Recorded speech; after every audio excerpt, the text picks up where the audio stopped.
الحمد لله نحمده ونستعينه ونستغفره ونؤمن به ونتوكل عليه ونعوذ بالله من شرور أنفسنا ومن سيئات أعمالنا من يهده الله فلا مضل له ومن يضلل فلا هادي له وأشهد أن لا إله إلا الله وحده لا شريك له وأشهد أن محمدا عبده ورسوله أما بعد يا أيها الذين آمنوا اتقوا الله حق تقاته ولا تموتن إلا وأنتم مسلمون يا أيها الناس اتقوا ربكم الذي خلقكم من نفس واحدة وخلق منها زوجها وبث منهما رجالا كثيرا ونساء واتقوا الله الذي تساءلون به والأرحام إن الله كان عليكم رقيبا يا أيها الذين آمنوا اتقوا الله وقولوا قولا سديدا يصلح لكم أعمالكم ويغفر لكم ذنوبكم ومن يطع الله ورسوله فقد فاز فوزا عظيما فإن خير الحديث كتاب الله وخير الهدي هدي محمد صلى الله عليه وسلم وشر الأمور محدثاتها وكل محدثة بدعة وكل بدعة ضلالة وكل ضلالة في النار وقال الله تبارك وتعالى لقد كان لكم في رسول الله أسوة حسنة لمن كان يرجو الله واليوم الآخر وذكر الله كثيرا رب اشرح لي صدري ويسر لي أمري واحلل عقدة من لساني يفقهوا قولي اللهم أرنا الحق حقا وارزقنا اتباعه وأرنا الباطل باطلا وارزقنا اجتنابه آمين يا رب العالمين. سلسلے سیرت النبی صلی اللہ علیہ وسلم کے بیان میں گزشتہ مرتبہ ہم نے اللہ کے نبی صلی اللہ علیہ وسلم کی ولادت کے بعد آپ کے جو اسماء گرامی ہیں، جو آپ کے نام ہیں، اس کے اوپر کچھ گفتگو کی تھی. بعد اس کے عربوں کی ایک ریت تھی، ایک رواج تھا، وہ یہ کہ بچوں کی ولادت کے بعد وہ دیہاتی علاقوں کے اندر بچوں کی بھیج دیا کرتے تھے. اس کی ایک وجہ تو یہ تھی کہ شہر کے مقابلے میں دیہی آب و ہوا ہے، یعنی دیہات کی آب و ہوا جو ہے وہ صحت کے لیے زیادہ بہتر ہوتی ہے، اور دوسری یہ ہے کہ شہروں کے اندر جو لینگویج ہوتی ہے، زبان ہوتی ہے، وہ متاثر ہوتی ہے. تو اس اعتبار سے خالص زبان بچے بول سکیں اور دوسرے ان کی صحت اچھی رہے، تو ایک ریت تھی کہ ایام رضاعت یعنی دودھ پینے کے ایام جو ہے وہ بچہ ولادت کے بعد جو ہے وہ دیہی علاقوں میں جو ہے انہیں بھیج دیا جاتا تھا. تو اس کے مطابق جو ہے وہ اللہ کے نبی صلی اللہ علیہ وسلم بھی بنو سعد جو طائف کے قریب ہے یہاں پر اپنے ایام رضاعت جو ہے وہ گزارتے ہیں.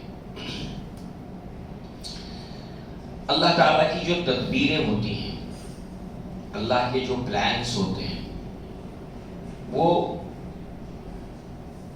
جس کو ہم کہتے ہیں کہ بہت مہین، جس کو ہم کہتے ہیں مائکرو پلان، اور میکرو بڑے پیمانے پر، چھوٹے چھوٹے پیمانے پر اللہ تعالیٰ کے پلان ہوتے ہیں. اللہ المدبر ہے. اللہ تعالیٰ جس کسی کو رسول بنانا ہوتا ہے تو اس کو اسی طرح سے بچپن سے جو ہے وہ اللہ تعالیٰ کی تدبیر کے مطابق جو ہے وہ ایک رسول گزرتا ہے. اللہ کے نبی صلی اللہ علیہ وسلم چونکہ رسول بنائے جانے تھے، اور رسولوں کا کام یہ ہوتا ہے کہ وہ اللہ کے پیغام کو لوگوں تک پہنچائیں. تو اس اعتبار سے زبان پر قدرت کا ہونا، فصیح اللسان ہونا، کہ اپنی بات کو ایک عام انسان سے لے کر ذہین فتین انسان تک اس کی بات پہنچ سکے، ہر ایک تک. لہذا قرآن مجید میں ہم پڑھتے ہیں، بارہا پڑھتے ہیں کہ جب اللہ تعالیٰ نے موسیٰ علیہ السلام کو رسول بنایا تو آپ نے اللہ تعالیٰ سے جو دعائیں کی رسول بنائے جانے کے بعد کہ میرے بھائی ہارون، واخی ہارون هو افصح منی لسانا، میرے بھائی ہارون کو میرا وزیر، میرا مددگار بنا دے کہ وہ فصیح ہے، فصیح اللسان ہے، اپنی بات کو بہت اچھی طریقے سے رکھنا، فصاحت کے ساتھ، بلاغت کے ساتھ میں. لہذا جو ہے وہ اسی کے ساتھ ساتھ آپ نے اللہ تعالیٰ سے دعا بھی مانگی، رب اشرح لی صدری ویسر لی امری واحلل عقدۃ من لسانی یفقہوا قولی. رسول تو بنایا گیا، اب یہ ہے کہ اللہ تعالیٰ میرے سینے کو کھول دے، اس لیے کہ کلام کے وقت میں سینہ اگر بھیج جائے تو انسان جو ہے وہ اپنی بات کو رکھنے میں کامیاب نہیں ہوتا ہے. میرے سینے کو کھول دے، انشراح صدر کر، رب اشرح لی صدری ویسر لی امری، میرے کام کو آسان بنا، یہ جو ذمہ داری ہے پیغام کو پہنچانے کی، اس کو میرے لیے آسان بنا دے. ویسر لی امری. اور دعا کو آگے سمجھنے سے پہلے مختصر ایک دعا ہے جو ہم میں سے جو بھی شوق رکھتا ہے، اور شوق کیا رکھنا چاہیے، اللہ کے نبی کی مسنون دعاؤں کو یاد کرنے کا، بہت ہی اچھی دعا ہے. ہمارے جتنے بھی کام ہوتے ہیں ہم اللہ تعالیٰ سے دعا مانگے کہ اللہ میرے کام کو آسان بنا، اور اس کو لے کر دعا ہے کام کے اندر آسانی پیدا کرنے کے لیے. اللہم لا سہل الا ما جعلتہ سہلا وانت تجعل الحزن اذا شئت. اے اللہ، اللہم لا سہل، کوئی چیز آسان نہیں ہے، الا ما جعلتہ سہلا، سوائے اس کے کہ جس چیز کو تو آسان کر دے. اور اے اللہ تو جب چاہتا ہے کسی بھی معاملے کو بہت آسان کر دیتا ہے. تو رب اشرح لی صدری ویسر لی امری، میرے کام کو آسان کر، واحلل عقدۃ من لسانی، اور میری زبان کی گرہ کو کھول دے. کہیں لکنت، کوئی رکاوٹ گفتگو کے دوران، بالکل پانی کی طرح سے زبان بہتی چلی جائے، بولتی چلی جائے. میری زبان کی گرہ کو کھول دے. رب اشرح لی صدری ویسر لی امری واحلل عقدۃ من لسانی یفقہوا قولی. جو کچھ میں کہوں لوگوں کو سمجھ آئے. کہا تو بہت کچھ، پتہ نہیں سمجھ آیا بھی کہ نہیں آیا. جو کچھ میں کہوں لوگوں کو سمجھ آئے. تو یہ دو باتیں ہم نے دیکھی. رسول کا سب سے بڑا کام پیغام کو پہنچانا ہے، اور اللہ کے نبی صلی اللہ علیہ وسلم نے فرمایا، ہم اللہ کی تدبیر دیکھ رہے ہیں بچپن سے، ولادت کے بعد سے اللہ کے نبی صلی اللہ علیہ وسلم کی زندگی پر اللہ کی تدبیر. اللہ المدبر ہے. اللہ کے نبی رسول بنائے جانے تھے، آپ کو پیغام پہنچانا تھا. اور اللہ کے نبی بہت ہی فصیح اللسان تھے، بلکہ آپ نے فرمایا انا افصح العرب، عرب کا میں فصیح اللسان ہوں. اور یہ تقابل، یہاں پر تقابل کا صیغہ ہے، جتنے فصیح اللسان ہو سکتے ہیں ان میں اوپر. اور یہ کیوں نہ ہو، کیونکہ مسلم شریف کی روایت ہے، اللہ کے نبی نے فرمایا فضلت علی الانبیاء بست، اللہ تعالیٰ نے 6 چیزوں سے مجھے فضیلت دی ہے دوسرے انبیاء کے اوپر. مجھے دی گئی یہ 6 چیزیں دیگر انبیاء کے بالمقابل مجھے اس سے اللہ نے فضیلت دی ہے. ان میں سے ایک ہے، وہ ہے کہ اللہ تعالیٰ نے مجھے جامع کلمات عطا کی، مجھے فصیح اللسان بنایا ہے. صحابہ لوگ بہت حیران رہ جاتے تھے آپ کے کلام کو سن کر، اور کفار اور قریش اس لیے تو کہتے تھے کہ ان کے کلام میں جادو ہے، جس نے سنا سمجھو کہ وہ گیا. تو یہ جو اللہ کے نبی صلی اللہ علیہ وسلم نے ملکہ پیدا ہوا، اس کی تمام جو ہے وہ تدبیریں آپ کی ولادت کے بعد یہ ایام رضاعت اور اس وقت سے شروع ہو رہی ہیں. 3 وجوہات علماء نے، اسلاف نے بتائی ہیں اللہ کے نبی کے فصیح اللسان ہونے کے تعلق سے. نمبر 1 کہ قریش کے اندر آپ کی ولادت کا ہونا. قریش ویسے ہی فصیح اللسان ہے، اور بچہ جس ماحول کے اندر پروان چڑھتا ہے، جس طرح کی گفتگو اور کلام سنتے سنتے بڑا ہوتا ہے، وہی چیز کو وہ ایڈاپٹ کر لیتا ہے، وہی چیز سیکھ لیتا ہے. ابھی ہم تفصیل میں نہیں جائیں گے، بس عقل مند کو اشارہ کافی ہے کہ ہمیں جب گھر میں بچے پروان چڑھ رہے ہوں تو ہمیں گفتگو کس طرح سے کرنی چاہیے۔ کچھ چیزیں ہم سکھاتے ہیں، کچھ چیزیں بچے آپ سے آپ سیکھتے ہیں۔ تو ولادت آپ کی قریش میں ہوئی، اور قریش میں بھی بنو ہاشم کے اندر، اگر باقی قبائل کے ساتھ بنو ہاشم کا تقابل کیا جائے تو بنو ہاشم جو ہے وہ اس کے اندر ایک سے بڑھ کر ایک افراد تھے جو فصیح اللسان تھے۔ نمبر 2، وَنَشَأْتُ فِي بنو سعد، بنو سعد کے اندر میں پروان چڑھا ہوں۔ قریب 4 سال تک اللہ کے نبی یہاں رہے بنو سعد میں، اس کی ڈیٹیل اب ہمارے سامنے آنے والی ہے۔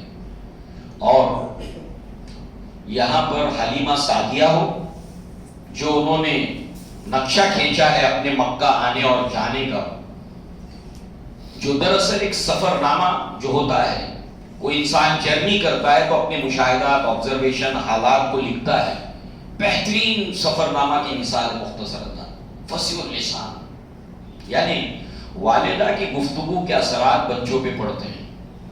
ماں گفتگو اور کلام کیسا کرتی ہے، اسی لیے ماں کی گود کو پہلا مدرسہ کہا جاتا ہے۔ بنو سعد کے اندر آپ کا انشا، آپ نے پروان چڑھے، قریب 4 سال تک رہے آپ۔ اس کے سوا چونکہ یہ دیہی علاقہ تھا تو ویسے ہی پیور لینگویج جو ہے وہ دیہاتی علاقوں میں بولی جاتی تھی۔ شہروں میں کیا، ادھر سے یمن سے کوئی آ گیا، کوئی ادھر سے تاجر آ گیا، یہ تو ان کی بھاشا ان کی بھاشا سب مکس ہو جاتی ہے۔ بمبئی میں جو بولی جاتی ہے ہندی، اردو، کیا بولی جاتی ہے آپ خود سمجھیے کس طرح کی اردو ہے، کس طرح لوگ کلام کرتے ہیں، اس سے آپ سمجھ سکتے ہیں۔ لہذا جو ہے وہ تیسری جو چیز ہے کہ آپ کو جو قرآن مجید دیا گیا وہ عربی مبین، واضح عربی کے اندر، جس کو آپ نے پڑھا، جس کو آپ نے یاد کیا، تو اللہ تبارک و تعالیٰ نے اس کے لیے پورا بندوبست کیا، پورا پلان اللہ تعالیٰ کا۔ مگر ہوتا کیا ہے کہ ہم نے اپنے اسلاف کا، صحابہ کا وہ طریقہ جو ہمیں اختیار کرنا چاہیے اس کو ہم فراموش کرتے ہیں۔ وہ کیا ہے؟ اللہ کی تدبیروں کو سمجھنے کی کوشش کرنا۔ اللہ المدبر ہے، اس کے بہت فائدے ہیں۔ جب ہم اللہ کی تدبیروں کو، اللہ کے پلانز کو، ماضی میں بہت سی باتیں اللہ کی تدبیریں جو تھیں وہ کس طریقے سے اپنے انجام کو پہنچی۔ سورہ یوسف پڑھیے آپ، اللہ کی تدبیریں دیکھیے کیسے کام کر رہی ہیں۔ ہو کچھ رہا ہے مگر جو ہے وہ اندر سے اللہ کی تدبیر ایک کام کر رہی ہے، اور نکل کے کیا آتا ہے نتیجہ۔ صلح حدیبیہ دیکھیے، دنیا کیا دیکھ رہی ہے اور ہو کیا رہا ہے اندر سے۔ اے اہل نظر، ذوق نظر خوب ہے لیکن جو شے کی حقیقت کو نہ دیکھے وہ نظر کیا۔ اسی قرآن میں ہے ابتر کے جہاں کی تعلیم، جس نے بنایا مسلمان کو میں وہ پروین کا امین۔ تن بتقدیر ہے آج جن کے عمل کا انداز، تھی نہا جن کے ارادوں میں خدا کی تدبیر۔ وہ اللہ کی پلانز اور تدبیر کو دیکھتے تھے۔ تو یہاں پر اللہ کے نبی کی پوری زندگی کے اندر اللہ کی ایک تدبیر ہے جو چل رہی ہے۔ لہذا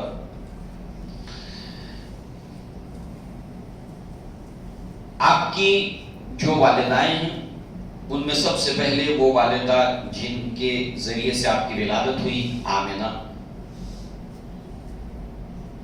ولادت کے بعد آپ اپنی والدہ کے ساتھ نہیں رہے تو پھر حلیمہ سعدیہ، یہ آپ کی رضائی والدہ ہیں جنہوں نے آپ کو دودھ پلایا۔ نمبر 2، اسی طریقے سے مکہ میں ولادت کے بعد میں یہ ثابت شدہ بات ہے، بخاری کے اندر لگ بھگ جو ہے وہ 1501 نمبر کی روایت اغلباً ہے، جس کے اندر جو ہے وہ اللہ کے نبی نے سویبہ کا ذکر کیا ہے۔ جب ام حبیبہ رضی اللہ عنہا جو آپ کی بیوی تھی، انہوں نے اللہ کے نبی سے فرمایا کہ آپ میری بہن سے شادی کریں، نکاح کریں، تو اللہ کے نبی صلی اللہ علیہ وسلم نے فرمایا کہ تم کو تکلیف نہیں ہوگی اس سے؟ کہا کہ اگر میں اکیلی واحد آپ کی بیوی ہوتی تو مجھے تکلیف ہوتی، لہذا جو ہے وہ اس پر اللہ کے نبی نے منع فرمایا، اور پھر اس کی وجہ یہ بتائی کہ کس طرح سے رشتے کے اندر جو ہے وہ دودھ شریک ہونے کی وجہ سے یہ رشتہ ان کے لیے جائز نہیں ہے۔ اور اس کے اندر آپ نے سہیبہ کا نام لیا کہ میں نے بھی سہیبہ کا دودھ پیا اور انہوں نے اس اعتبار سے رشتہ میرے لیے جائز نہیں ہے۔ تو اللہ کے نبی نے خود جو ہے وہ سہیبہ کا ذکر کیا، اور کئی دلائل سے یہ ہے کہ آپ نے ولادت کے بعد جو ہے وہ سہیبہ کا دودھ پیا ہے، اور جو دراصل ابو لہب کی لونڈی تھی، ابو لہب کی باندھی تھی۔ تو آمنہ، حلیمہ سعدیہ، اور سب سے طویل عرصے تک آپ نے جن کا دودھ پیا حلیمہ سعدیہ اور سہیبہ، اور نمبر 4 ام ایمن۔ ام ایمن یہ آپ کے والد عبداللہ کی لونڈی تھی، اور ظاہر سی بات ہے کہ اللہ کے نبی کی ولادت کے بعد جب آپ واپس لوٹے ہیں 4 سال کے بعد، تو آپ کی پرورش کے اندر، آپ کو سنبھالنے کے اندر ام ایمن نے اہم رول ادا کیا ہے۔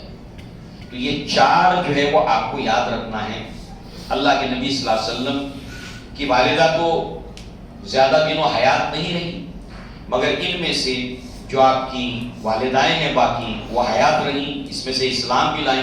اللہ کے نبی نے ان کے ساتھ کیسا معاملہ کیا والدہ کی حیثیت سے؟ لَقَدْ كَانَ لَكُمْ فِي رَسُولِ اللَّهِ أُسْوَةٌ حَسَنَةٌ، البتہ تمہارے لیے اللہ کے رسول کی زندگی میں بہترین نمونہ ہے۔ اللہ کے نبی نے اس معاملے میں اسوہ چھوڑا ہے۔ قرآن مجید میں اللہ کے نبی صلی اللہ علیہ وسلم کی سیرت یا زندگی کو لے کر آپ کی نبوت سے پہلے یا بچپن کے تعلق سے، نبوت سے پہلے کے تعلق سے جو باتیں بیان کی گئی ہیں، ان میں سے ایک یہ بھی ہے، علم یجد کا یتیمن فآویٰ، اے نبی ہم نے آپ کو یتیم پایا تو بہترین ٹھکانہ دیا۔ والد کا انتقال ہو گیا تھا ولادت سے پہلے، تو آپ کو یتیم پایا، ٹھکانہ بہتر دیا۔ اس لیے اللہ کے نبی جہاں کہیں رہے ہیں وہ ٹھکانے بہتر رہے ہیں۔ اس کو دیکھیں آپ سیرت میں، حلیمہ سعدیہ کے یہاں پر رہے تو کس طرح رہے، پھر اپنے گھر آئے لوٹ کر دادا کے ساتھ کس طرح رہے، پھر اس کے بعد ابو طالب کے گھر رہے کس طرح رہے۔ اللہ نے بہترین ٹھکانہ آپ کو فراہم کیا۔ علم یجد کا یتیمن فآویٰ، اللہ نے اپنے احسانات کا ذکر کیا۔ لہذا اللہ کے نبی جب اپنے ایام رضاعت بنو سعد میں گزار رہے تھے جو طائف کے پاس میں ہے، تو حلیمہ سعدیہ کے جو بچے تھے ان میں ایک شیمہ بنت حارث، ان کے شوہر کا نام حارث تھا، حلیمہ سعدیہ کی بیٹی تھی ایک شیمہ، بڑی بیٹی تھی، اور ساتھ ہی ساتھ عبداللہ ابن حارث، یہ چھوٹا بھائی تھا شیمہ کا۔ تو اس اعتبار سے یہ دونوں آپ کے بھائی اور بہن ہوئے۔ شیمہ چونکہ انہوں نے دودھ پیا ہے، حلیمہ سعدیہ کا انہی کی بیٹی ہے، اور عبداللہ اور اللہ کے نبی قریب قریب ہم عمر تھے، ساتھ ہی ساتھ دودھ پیتے تھے۔ تو اللہ کے نبی صلی اللہ علیہ وسلم کا جو معاملہ ہے اپنی بہن کے ساتھ، وہ ہم پڑھیں گے سیرت میں تو ہم کو معلوم ہوگا کہ غزوے کے اندر جب بنو حوازن جب جنگ ہوئی تھی تو یہ جنگی قیدی بنائے گئے تھے، تو یہ جو شیمہ ہے وہ کہتی ہیں کہ میں تمہارے سردار کی بہن ہوں۔ اللہ کے نبی صلی اللہ علیہ وسلم سب کو آزاد کرنے کا حکم دیا تھا، ایسا حسن سلوک کیا اپنے بھائی بہنوں کے ساتھ میں اللہ کے نبی صلی اللہ علیہ وسلم نے۔ تو یہ جو شیمہ تھی حلیمہ سعدیہ کی بیٹی، آپ کی ہمشیر دودھ شریک بہن، انہوں نے بچپن میں جو ہے وہ آپ کو کھلایا ہے گود کے اندر جب اللہ کے نبی چھوٹے تھے، اور عبداللہ کے تعلق سے تو آپ نے سنا ہی کہ یہ آپ کے ہم عمر قریب قریب تھے۔ لہذا ان میں سے ایمان لانے کے تعلق سے جو سہیبہ کا معاملہ ہے ان کے تعلق سے علامہ ابن قیم رحمہ اللہ نے ان کے ایمان لانے کا انکار کیا ہے، مگر بعض نے کہا کہ نہیں یہ ایمان لائی تھی. تو یہ کنٹروورشل ہے، ایمان لائی تھی نہیں لائی تھی. سویبہ ابو لہب کی لونڈی، علامہ ابن قیم رحمہ اللہ نے منع کیا کہ نہیں لائی تھی. اسی طریقے سے جو حلیمہ سعدیہ ہے یہ ایمان لائی تھی. ام ایمن ایمان لائی تھی. ام ایمن کا جہاں تک تعلق ہے، ہم لوگ تھوڑا ریلیشن اور تعلقات جو ان کے باہم آپس میں رشتہ داریاں تھی اس سے زیادہ تر جو ہے وہ ہم ناواقف ہوتے ہیں، کیونکہ ہم زیادہ جو ہے وہ تھوڑا تھوڑا اسلام کو جانتے پڑھتے ہیں اور زیادہ اس میں دلچسپی جب نہیں ہوتی تو وہ رشتے جو ہے وہ ہم کو نہیں معلوم ہوتے. یہ ام ایمن وہی ہیں کہ اللہ کے نبی صلی اللہ علیہ وسلم نے فرمایا کہ کون ہے تم میں جو ایک جنتی عورت سے نکاح کرے، تو زید جو اللہ کے نبی صلی اللہ علیہ وسلم کے منہ بولے بیٹے بھی تھے، واحد صحابی ہیں جن کا ذکر قرآن میں آیا ہے سورہ احزاب کے اندر، زید ابن حارثہ، یہ تیار ہو گئے. ایج کا فرق دیکھیے، ہمارے یہاں پر بہت سارے معاملات اور مسائل ہیں عمر کو لے کر، ایج کو لے کر. عمر میں کتنی بڑی ہیں وہ، اللہ کے نبی کی پرورش کی ہے. اور زید ابن حارثہ کا جہاں تک تعلق ہے یہ اللہ کے نبی صلی اللہ علیہ وسلم کے منہ بولے بیٹے تھے اور اللہ کے نبی صلی اللہ علیہ وسلم سے عمر میں کم تھے. انہوں نے ان سے نکاح کیا. اللہ کے نبی نے فرمایا کون ہے جو جنتی عورت سے نکاح کرے، یہ تیار ہوئے نکاح ہوا. انہی سے ایک بیٹا ہوا جو اسامہ کہتا ہے، اسامہ ابن زید. لہذا جو ہے وہ ام ایمن ایمان بھی لائیں، اللہ کے نبی صلی اللہ علیہ وسلم کے نبوت کا زمانہ پایا، ایمان لائیں اور اللہ کے نبی صلی اللہ علیہ وسلم کے بعد بھی حیات رہی. ابو بکر صدیق کے دور خلافت کے اندر ابو بکر صدیق نے عمر ابن الخطاب سے کہا کہ عمر چلو ام ایمن کی تیمارداری کریں کہ اللہ کے نبی ان سے ملنے جایا کرتے تھے. اللہ کے نبی ان سے ملنے جائے. تو کبھی کبھی ایسا ہوتا ہے کہ ہم اپنی والدہ سے دور ہوتے ہیں، پیسہ کمانے کے لیے آئے ہیں یا کسی اور وجوہات کی بنا پر والدین رہتے کہیں، ہم کہیں اور کسی وجہ کی بنا پر رہتے ہیں، تو ایک ہی شہر میں رہتے ہیں کوئی بات نہیں، تھوڑی دوری پر رہتے ہیں کوئی بات نہیں، مگر یہ ہے کہ اپنے والدین کو ملنے کے لیے جانا مسلسل اللہ کے نبی کا یہ طریقہ تھا. آپ ملنے کے لیے جایا کرتے تھے، آپ کی تیمارداری کرتے، آپ کی خاطرداری کرتے ہیں. تو ابو بکر صدیق کہتے کہ چلو ہم چلتے ہیں، ملتے ہیں. اللہ کے نبی صلی اللہ علیہ وسلم جایا کرتے تھے تو یہ دونوں جاتے ہیں. جب یہ دیکھتی ہیں ابو بکر صدیق اور عمر بن الخطاب کو تو رونے لگتی ہیں. تو ابو بکر صدیق کہتے ہیں کہ تم رو رہی ہو، کیا تمہیں نہیں معلوم کہ اس دنیا میں جو اللہ تعالیٰ نے اپنے نبی کو دیا ہے وہ اس دنیا سے بہتر ہے؟ اور یہ سچ ہے، انسان اگر کامیاب ہو جائے تو دنیا بہت اچھی ہے. تو تم اس پر خوش نہیں ہو؟ کہا کہ ہاں کیوں نہیں، مگر یہ ہے کہ میں تو اس لیے نہیں رو رہی کہ اللہ کے نبی صلی اللہ علیہ وسلم کی جو وفات ہوئی اس لیے نہیں رو رہی میں تو اس لیے رو رہی ہوں ولیکن اب کی ان الوحی قد انقطع من السماء، میں تو اس لیے رو رہی ہوں کہ جو وحی کا سلسلہ آسمان سے جاری اور ساری تھا وہ منقطع ہو گیا، ڈسکنیکٹ ہو گیا. نبی صحابہ کے درمیان اللہ کے پیغام کو لے کر ایک واسطہ تھے. صحابہ کی موجودگی میں وحی نازل ہوتی تھی. وحی نازل ہوتے وقت اللہ کے نبی کی کیفیات کو صحابہ نے بیان کیا ہے.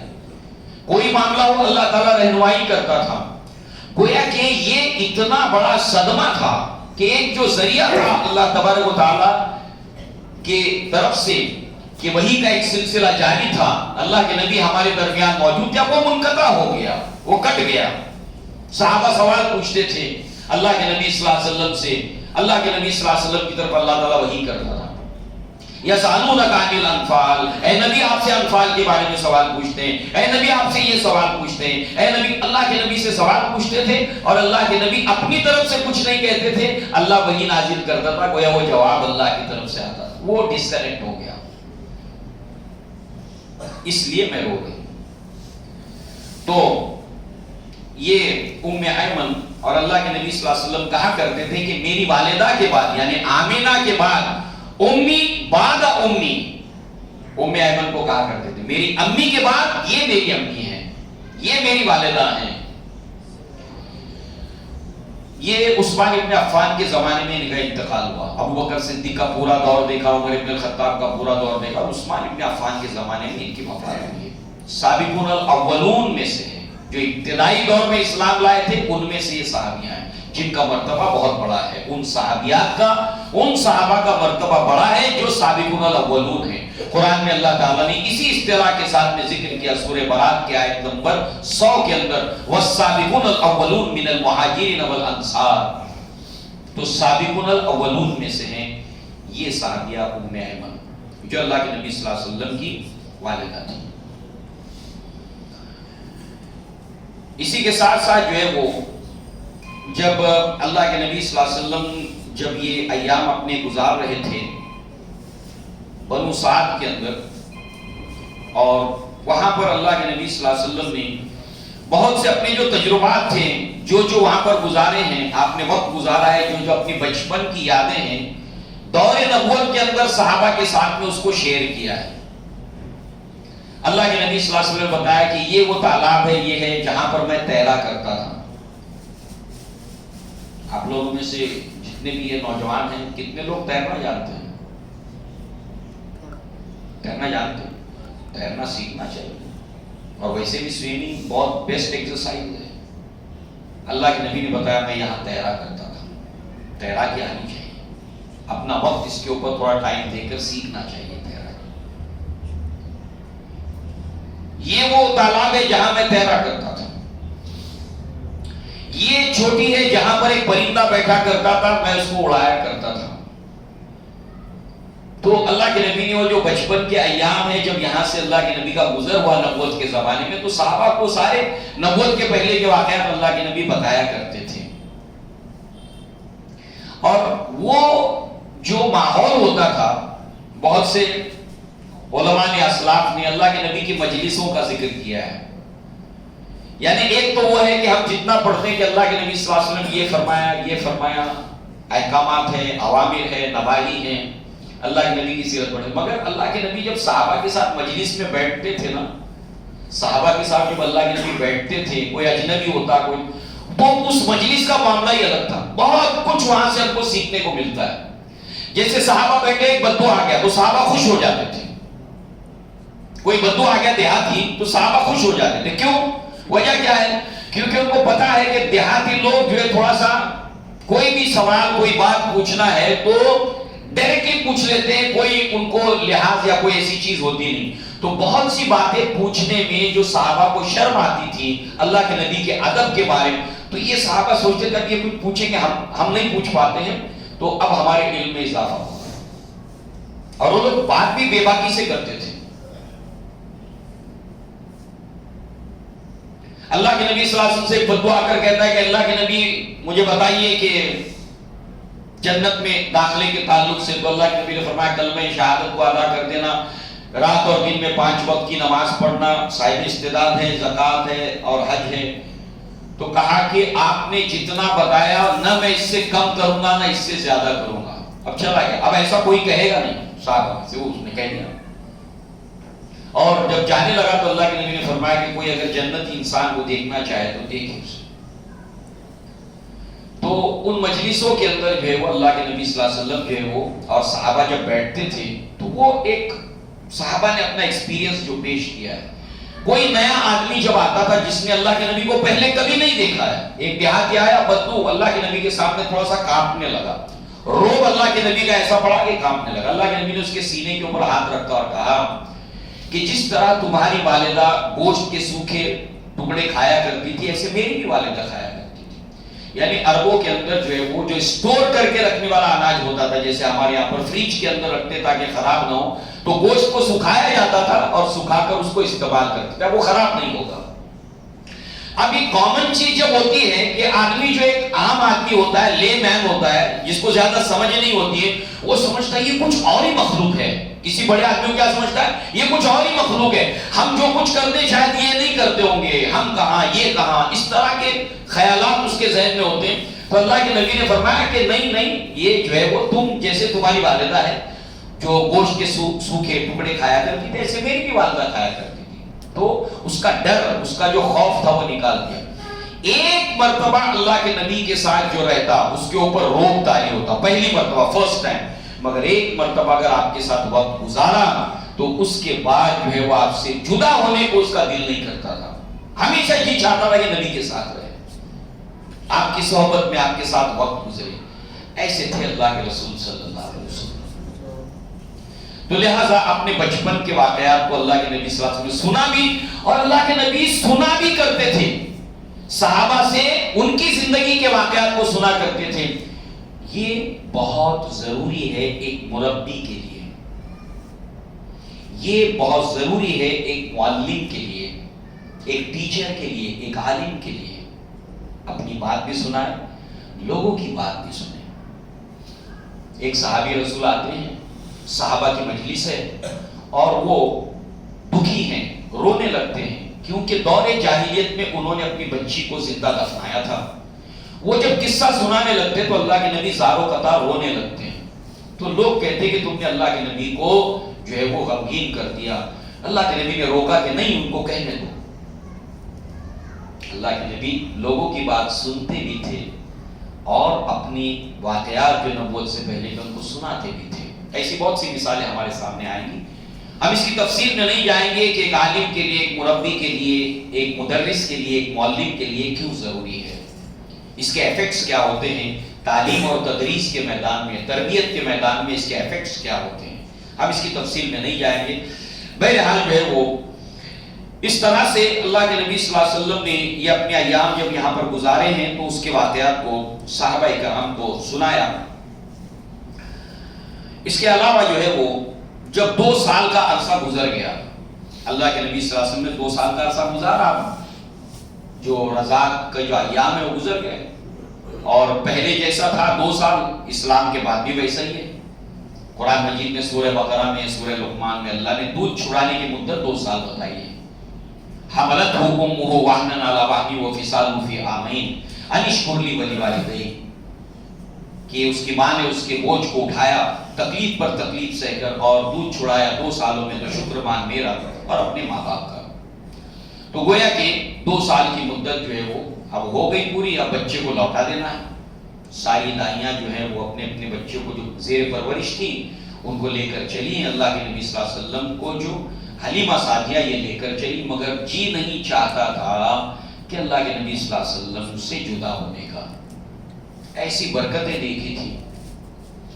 اور جو اللہ نے فرمایا علم یجدک یتیما فآویٰ، تو ایک تو اللہ کے نبی صلی اللہ علیہ وسلم کے تعلق سے بچپن ہو آپ کا، آپ کے نبوت کا دور ہو، جس کسی نے اللہ کے نبی کے ساتھ وقت گزارا اور دیکھا ہے اس کے اپنے ڈاکیومنٹس ہیں، دستاویزات ہیں. تو حلیمہ سعدیہ ہو، ام ایمن وہ کہتی ہیں کہ اللہ کے نبی دوسرے بچوں سے بالکل الگ تھے.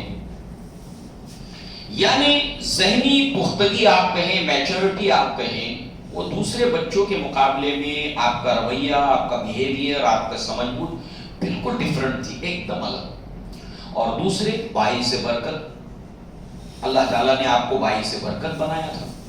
اور ہم درود ابراہیم میں کیا پڑھتے ہیں؟ اللہم بارک علی محمد وعلی آل محمد.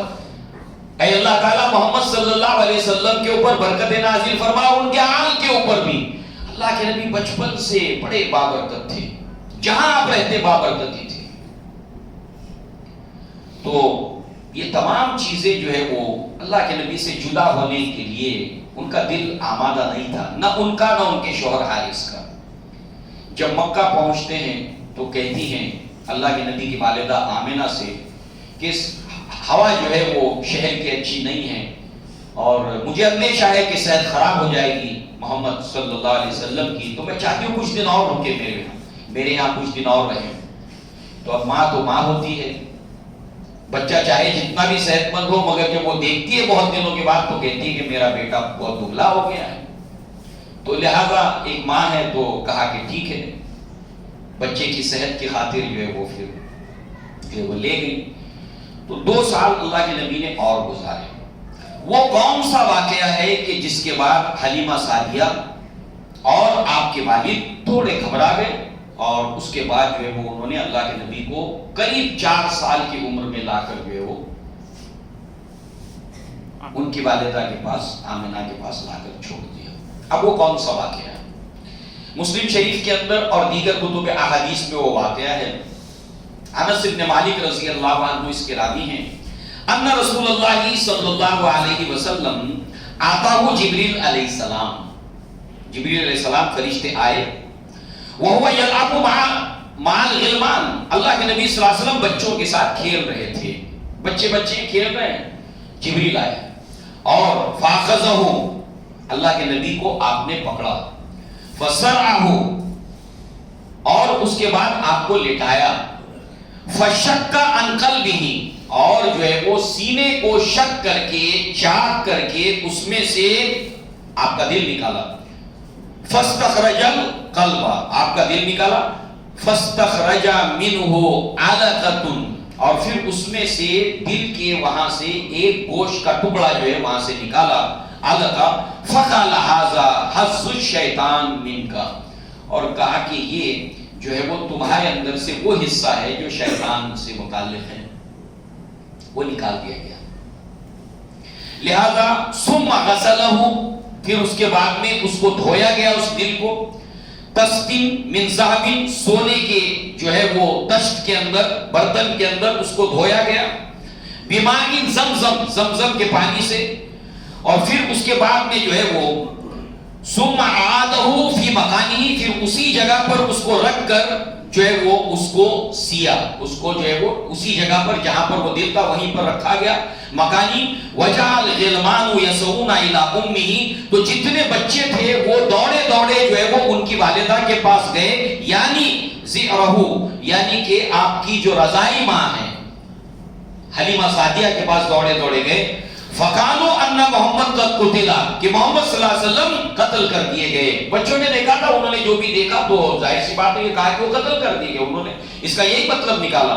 لہذا فاستقبلوه وهو منتفع اللون، جب جا کر آپ نے دیکھا تو اللہ کے نبی ٹھیک ٹھاک تھے، ہاں مگر یہ ضرور ہے کہ آپ کے چہرے کا رنگ جو ہے وہ بدلا ہوا تھا، چہرے کا رنگ اڑا ہوا تھا.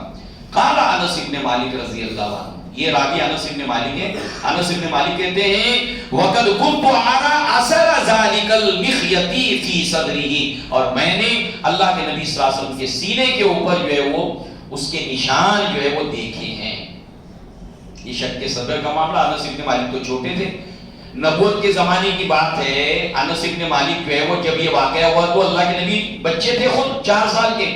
انس بن مالک تو تھے نہیں، مگر یہ روایت اللہ کے نبی سے انس بن مالک نے بیان کی اس واقعے کے تعلق سے، اور کہتے ہیں کہ بڑے ہونے کے بعد وہ نشان میں نے اللہ کے نبی صلی اللہ علیہ وسلم کے دیکھا ہے. انس بن مالک جو ہے وہ ظاہر سی بات ہے کہ نبوت کے زمانے میں کتنے چھوٹے تھے آپ دیکھیے.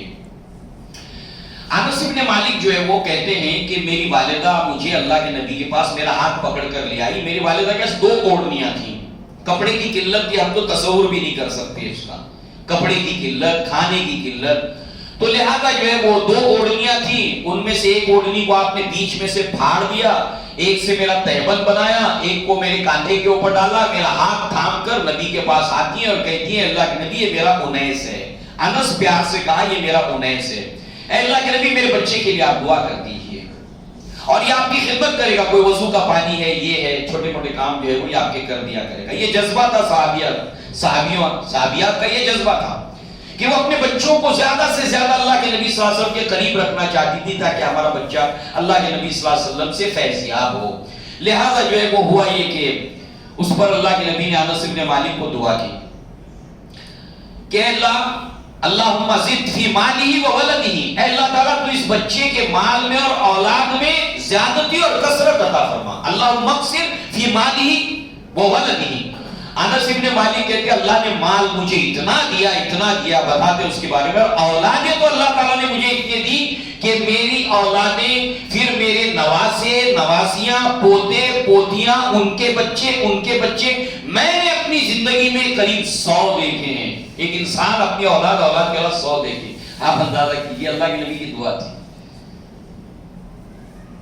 آج تو ایسی شادی لیٹ ہو جاتی ہے، تیسری جنریشن آدمی نہیں دیکھ پاتا ہے، پوتے پوتیاں، نواسے نواسیاں نہیں دیکھ پاتا ہے. شادیاں لیٹ ہو رہی ہیں، بچے کی، بچیوں کی. اس ٹرینڈ کو ہم کو بدلنا ہوگا، تبدیل کرنا ہوگا. ٹھیک ہے، پڑھائی وڑائی بھی ضروری ہے، مگر یہ ہے کہ ٹھیک ہے بچے پڑھ رہے ہیں، عمر ان کی ہو گئی 18 سال 21 سال، لڑکی کے 18 سال ہو گئے، 21 سال لڑکے کی ہو گئے. اب کیا ہے کہ ٹھیک ہے پڑھ رہے ہیں مگر نکاح کر دو آپ، وہ رہے اپنے گھر کے اندر. کم سے کم جو گمراہیاں ہیں، کالجوں کی گمراہیاں، ان تمام چیزوں سے تو بچے بچ جائیں گے. شادی کر دو، بدائی کر دینا بعد میں. یہ ٹرینڈ ہم کو عام کرنا پڑے گا سماج کے اندر، تاکہ جو حل دیا ہے اسلام نے تو ہم اپنے بچے اور بچیوں کو اس گمراہی سے بچا سکیں، اس لعنت سے، اس فساد سے اس طرح بچا سکتے ہیں. ہمیں اپنی سوچ بنانی پڑے گی، ہمارے بڑوں کو سوچ بنانی پڑے گی. بچوں کا نکاح جلد کیا جائے. بچے گناہ سے بچنا چاہتے ہیں کہ بچے اگر زنا کر جائیں تو والدین کے اوپر ذمہ داری آتی ہے. اللہ تعالیٰ ہمیں سمجھ دے، ہمیں توفیق دے. اور جتنی مشکلات ہم نے سماج میں نکاح کو لے کر بنائی ہیں، اللہ تعالیٰ جو ہے وہ ہمیں آسان کرنے کی توفیق عطا فرمائے. تو اس طرح سے جو ہے وہ انس بن مالک نے اس واقعے کو بیان کیا ہے. اور پھر اس واقعے کے بعد جو ہے وہ حلیمہ سعدیہ جو ہے وہ اور ان کے شوہر نے جو ہے وہ بہتر سمجھا کہ اللہ کے نبی صلی اللہ علیہ وسلم کو چھوڑایا. پھر اس کے بعد جو ہے وہ اللہ کے نبی صلی اللہ علیہ وسلم نے اپنا وقت جو ہے وہ اپنی والدہ کے ساتھ گزارا، قریب 2 سال. آمنہ آپ کی والدہ کے ساتھ قریب 2 سال آپ نے گزارے. انشاءاللہ اس کی تفصیلات کو ہم آگے اللہ کے نبی صلی اللہ علیہ وسلم کی سیرت میں پڑھیں گے. اللہ تبارک تعالیٰ سے دعا ہے کہ اللہ تعالیٰ ہمیں اپنے پیارے حبیب محمد رسول اللہ صلی اللہ علیہ وسلم کی سیرت کو پڑھنے، سمجھنے کی توفیق عطا فرمائے، اور اس کے مطابق اپنی زندگی کو اور اپنے گھر کے اندر اس طرح کے ماحول کو لانے کی اللہ تعالیٰ ہمیں توفیق دے. اقول قولی ھذا واستغفر اللہ لی ولکم ولسائر المسلمین والمسلمات وآخر دعوانا الحمد للہ رب العالمین. السلام علیکم ورحمۃ اللہ وبرکاتہ.